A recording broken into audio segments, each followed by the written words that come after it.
Assalamualaikum warahmatullahi wabarakatuh. Sebelumnya izin memperkenalkan diri, nama saya Ridho Ahmad Fauzi dengan NPM 2115061.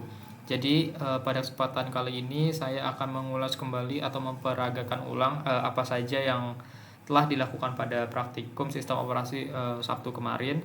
Akan tetapi sebelum saya memperagakan apa yang telah dilakukan Sabtu kemarin, saya akan menjelaskan sedikit mengenai proses. Nah, proses adalah suatu program yang berjalan yang mana dalam penerapannya itu membutuhkan suatu sumber daya yang untuk mendukung atau dapat menyelesaikan tugasnya. Nah, sumber daya ini dapat berupa CPU time, memory file, dan juga perangkat input dan output. Nah, sumber daya tersebut oleh sistem operasi dialokasikan ketika proses itu sedang dibuat, diproses maupun dieksekusi, dan pada saat prosesnya sudah berhenti bekerja, maka sistem operasi akan mengalokasikan sumber daya tersebut yang mungkin masih bisa digunakan pada proses selanjutnya. Dalam proses sendiri terdapat beberapa status-status yang seperti new untuk membuat proses baru, kemudian running untuk proses yang sedang dijalankan, kemudian ada waiting yaitu proses yang menunggu event atau sebuah kejadian yang akan terjadi, kemudian ada ready yaitu proses sedang menunggu untuk diproses dalam prosesor. Nah, kemudian ada terminated atau proses telah selesai dan dalam menjalankan instruksi atau tugasnya. Nah, kemudian ada thread. Nah, thread ini dapat dikatakan sebagai unit dasar dalam penggunaan CPU. Nah, mana dalam satu thread ini proses akan misalkan dalam satu thread proses akan menjalankan sebuah pekerjaan pada suatu waktu. Nah, dalam proses yang tradisional atau pada umumnya, setiap proses hanya memiliki satu task atau satu thread. Nah, sehingga program hanya dapat menjalankan tugas itu secara satu waktu. Nah, itu untuk satu thread. Akan tetapi, apabila sebuah CPU atau pemroses memiliki banyak thread, maka proses tersebut juga dapat dilakukan sekaligus dan dapat dikatakan dapat menjalankan banyak tugas secara bersamaan dalam satu waktu. Nah, hal tersebut ini disebut dengan multi-threading. Mungkin segitu aja untuk pembahasan kembali mengenai proses dan thread. Baik, kita langsung aja ke proses simulasi dari CPU simulator. Di sini saya sudah membuka software untuk melakukan simulasi sebuah CPU, yaitu CPU simulator. Di sini langkah yang pertama itu yang pasti membuka softwarenya itu sendiri, yang kemudian masuk ke menu compiler untuk memasukkan kode program. Di sini saya sudah menyiapkan sebelumnya. Jadi ini langsung aja di copy.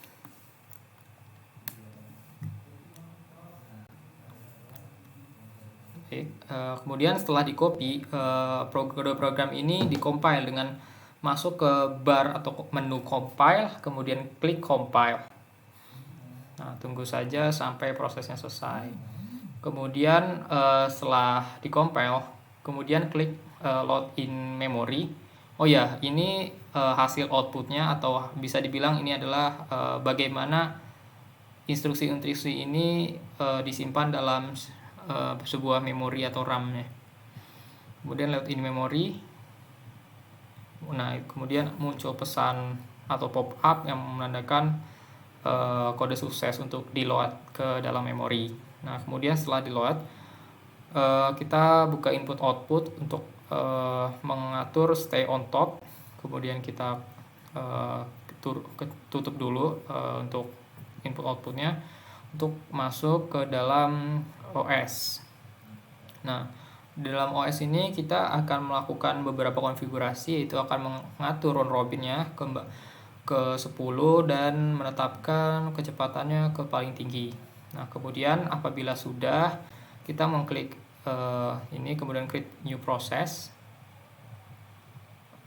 Nah, jika sudah muncul prosesnya di sini, ada sebuah pop-up proses 1 ready, berarti ini sudah siap untuk di start. Nah, maka langsung aja kita start. Baik. Nah, oke. Ini berarti prosesnya sudah berhasil terbuat. Kemudian kita klik resume. Nah, ini kenapa muncul pop-up seperti itu? Ini checklist yang di sini matikan, kemudian ini pindahkan. Maksud saya ini dimatikan, kemudian kita running kembali. Nah, ini akan terus melakukan loop ya. Kemudian programnya akan terus melakukan loop di dalam sebuah memori RAM-nya ini. Kemudian kita lihat input-outputnya. Nah, di sini menampilkan in main dan in thread 2. Nah, jadi seperti sini ada program thread test 1. Nah, ini merupakan parameternya. Kemudian ada write ln in thread 1. Nah, jadi ini adalah pemanggilan first child dari call thread 1. Nah, dari first child dari call thread 1. Nah, yang kemudian pada proses ini juga akan melakukan pemanggilan write ln in thread 2. Sebab itu di sini tertampil, dan juga ada pemanggilan call thread 2, di mana itu akan memanggil thread 2 dan menuliskan in main dan melakukan loop tanpa ada kondisi, sehingga tadi ya melakukan loop secara terus menerus. Selanjutnya kita akan masuk ke percobaan 2. Nah, untuk lanjut ke percobaan 2, sebelum itu kita kill dulu program yang sedang berjalan. Itu masuk ke menu OS, kemudian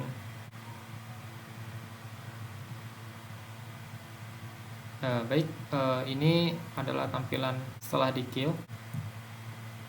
Nah, untuk program selanjutnya kita akan masuk ke menu compiler lagi, kemudian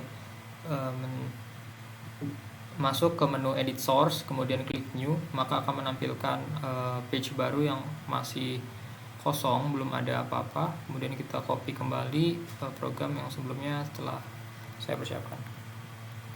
Copy, kemudian compile.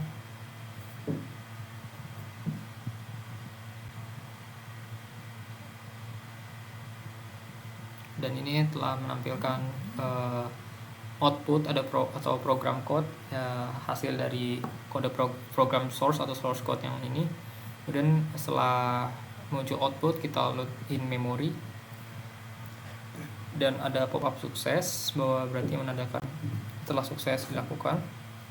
Kemudian kita melakukan atau menambahkan atau menjalankan kode program tadi itu dengan masuk. Sebelum itu kita masuk input output dulu untuk mengatur ke stay on top. Nah, ini masih stay on top. Dan masuk ke OS. Kemudian ini juga sudah diatur ke 10 round robinnya, dan juga sudah diatur ke CPU yang tercepat. Dan ini tes kedua yang berarti berhasil dikompil ya program sebelumnya. Kemudian kita running atau kita start. Lupa. Jadi ini sebelumnya kita create new process terlebih dahulu. Setelah itu baru kita start.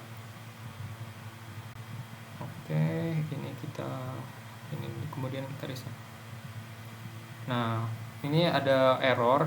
Jadi ini ada kesalahan dalam source code. Jadi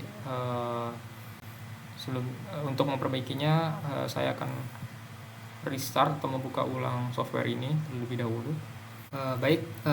Ini saya sudah membuat atau sudah membuka ulang software CPU simulator.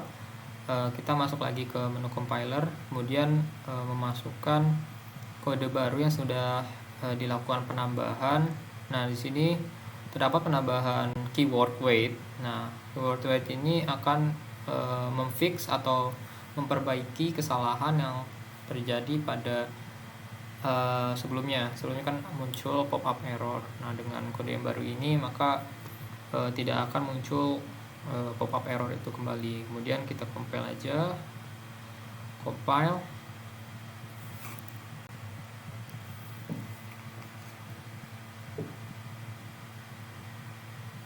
Nah, kemudian kita load in memory. Oke, kemudian kita atur input outputnya dulu untuk diatur ke stay on top. Kita close. Kemudian buka OS 0. Nah, OS 0 ini kita akan melakukan konfigurasi seperti biasanya, itu mengatur robin ke 10 dan mengatur speed CPU-nya ke full, ke fast. Kemudian kita create new process. Nah, setelah create new process, kita start. Nah, karena prosesnya itu sudah siap untuk di-run. Nah, oke, ini prosesnya sudah berhasil running karena proses sudah pindah ke running proses. Kemudian kita resume. Oke. Nah, ini program sudah berhasil ya. Setelah dilakukan penambahan keyword wait. Ya, baik, tadi setelah di start maka akan terus melooping seperti ini, dan untuk melihat hasil atau outputnya itu kita buka ke menu input output. Nah, input output ini didapat berdasarkan kode yang telah diinputkan sebelumnya. Nah, jadi di sini nih pemanggilan subthread 1 sebagai sthread. Nah, kemudian akan mengeksekusi baris thread 1, maka tertampil thread 1. Kemudian pemanggilan subthread 2 sebagai sthread atau sebagai thread, yaitu melakukan pemanggilan thread yang satu tadi ini dan menampilkan atau mengeksekusi baris thread 2 sehingga tertampil thread 2. Kemudian call thread 2 atau memanggil thread 2 untuk menjalankan proses write ln sehingga tertampil in main dalam input output. Baik, untuk kesimpulan lanjutnya, program pertama dapat berjalan dengan baik dan menggambarkan bagaimana hubungan antara proses dan juga thread. Jadi bagaimana thread menjalankan atau memproses suatu proses, dan kemudian pada percobaan 2 sebelumnya terdapat suatu error atau muncul error dikarenakan kurangnya keyword wait yang berguna untuk melakukan atau menunggu untuk melakukan suatu proses sampai ada interupsi selanjutnya. Baik, mungkin itu saja yang dapat saya sampaikan. Kurang lebihnya mohon maaf. Wassalamualaikum warahmatullahi wabarakatuh.